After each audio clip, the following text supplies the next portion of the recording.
আচ্ছা, একটা ব্যাপার কি, বেশিরভাগ পুরুষ সারা জীবন ধরে চেষ্টা করে যায় যেন নারীরা তাদের প্রতি আকৃষ্ট হয়, কিন্তু সত্যিটা হলো ৯৯% পুরুষই এমন একটা সাধারণ ভুল করে বসে যা তাদের খেলা শুরুর আগেই হারিয়ে দেয়।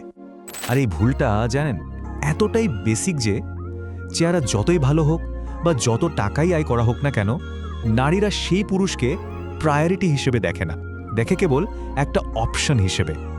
এরকম তো প্রায়ই দেখা যায়, তাই না? কাউকে খুব করে চাওয়া হচ্ছে, কিন্তু তার কাছে সে শুধুই একজন ভালো বন্ধু, কিংবা হয়তো এমন একজন যার কথা ঠিক তখনই মনে পড়ে যখন তার পাশে আর কেউ থাকে না। তাহলে আসল খেলাটা আসলে কি? চলুন আজ সেই রহস্যটাই ভেদ করা যাক।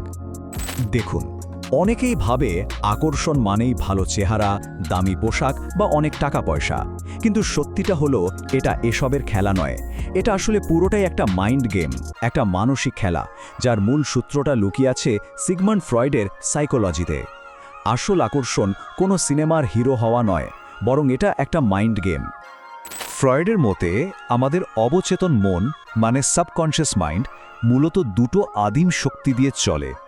এক হলো লিবিডো বা ডিজায়ার, আর দুই হলো পাওয়ার বা ক্ষমতা। আর একজন নারীর মনে এই দুটো জিনিস ঠিক তখনই সক্রিয় হয় যখন সে একজন পুরুষের মধ্যে নির্দিষ্ট কিছু গুণ খুঁজে পায়। তো প্রশ্ন হলো, সেই শক্তিশালী গুণগুলো আসলে কি? কোন তিনটা জিনিস একজন নারীর অবচেতন মনকে এতটা প্রভাবিত করে? আচ্ছা, এই তিনটি গুণ হলো রহস্য, নিজের আবেগের ওপর কন্ট্রোল এবং কিছু সাইকোলজিক্যাল ট্রিগার। প্রথমটা হলো রহস্য বা মিস্ট্রি। ব্যাপারটা খুব সহজ। একজন পুরুষকে নিয়ে যত কম প্রেডিক্ট করা যায়, মানে সে কি ভাবছে বা কি করবে, একজন নারীর মন তাকে নিয়ে ঠিক ততটাই বেশি ভাবতে শুরু করে। কারণটা কি? কারণ মানুষ তো স্বভাবতই পাজল সলভ করতে ভালোবাসে, তাই না? তো যখন একটা মানুষ নিজেই একটা জীবন্ত রহস্য হয়ে ওঠে, তখন তার জগতে ঢোকার লোভ সামলানোটা বেশ কঠিন হয়ে যায়। এরপর দ্বিতীয় কোয়ালিটি, নিজের আবেগের উপর কন্ট্রোল।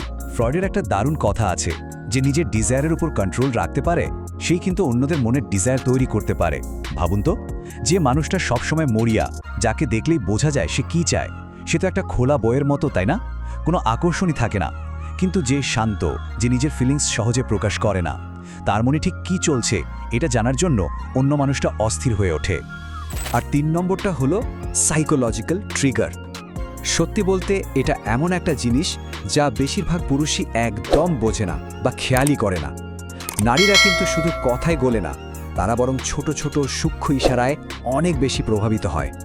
যেমন ধরুন, একটা গভীর চাহনি, বা কথা বলার সময় সঠিক মুহূর্তে কাঁধে একটা হালকা টাচ, কিংবা খুব মনোযোগ দিয়ে তার কথা শোনা। এই আপাত দৃষ্টিতে ছোট কাজগুলোই কিন্তু তার ব্রেনে একটা কেমিক্যাল রিয়াকশন তৈরি করে, একটা গভীর কানেকশনের অনুভূতি জন্মায়।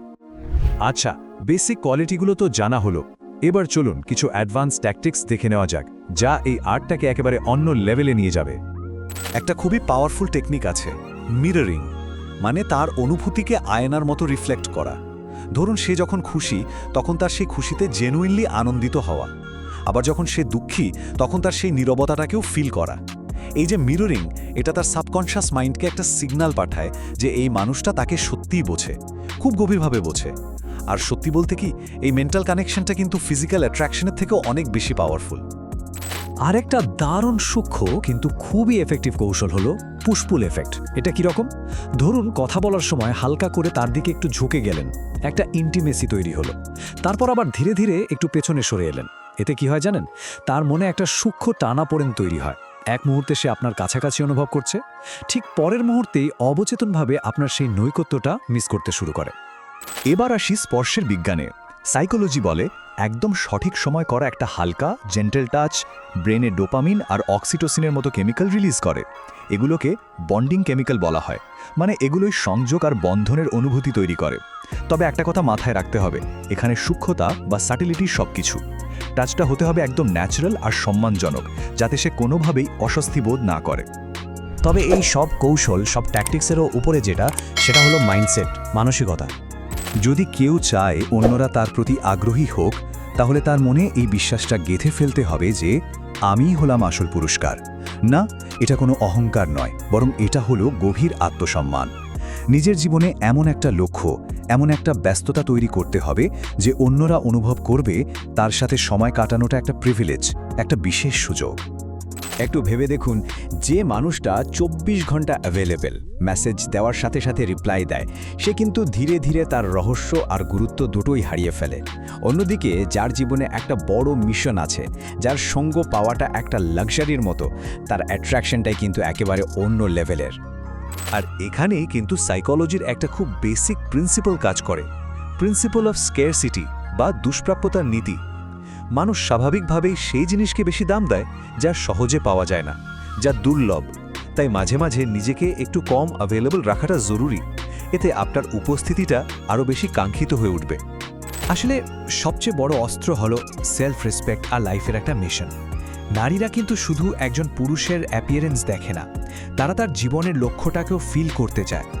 যার জীবনে একটা বড় উদ্দেশ্য আছে, একটা প্যাশন আছে, সে আর শুধু একজন সাধারণ মানুষ থাকে না, সে হয়ে ওঠে একটা আস্ত অ্যাডভেঞ্চার। আর অ্যাডভেঞ্চারের দিকে কেনা টানে বলুন। দেখুন, অ্যাট্রাকশন তৈরি করাটা একটা পর্যায়, কিন্তু অবিস্মরণীয় হয়ে ওঠা মানে আনফরগেটেবল হয়ে যাওয়া, সেটাই হলো আসল আলটিমেট পাওয়ার। আচ্ছা, একবার ভাবা যাক তো, আসল শক্তি বা রিয়েল পাওয়ার আসলে কি? এটা কি শুধু অনেক মানুষকে আকর্ষণ করার ক্ষমতা, নাকি এর থেকেও গভীর কিছু একটা আছে? আসল শক্তি এটা নয় যে কতজন কাউকে চায়। আসল শক্তি হলো একবার কারো মনে আর মস্তিষ্কে এমনভাবে জায়গা করে নেওয়া যেখান থেকে তাকে আর কোনোদিন সরানো যাবে না। যখন কেউ কারো চিন্তা, স্বপ্ন আর কল্পনার একটা অংশ হয়ে উঠতে পারে, তার উপর একটা গভীর ছাপ রেখে যেতে পারে, তখনই সেই গল্পের নিয়ন্ত্রণটা তার হাতে চলে আসে।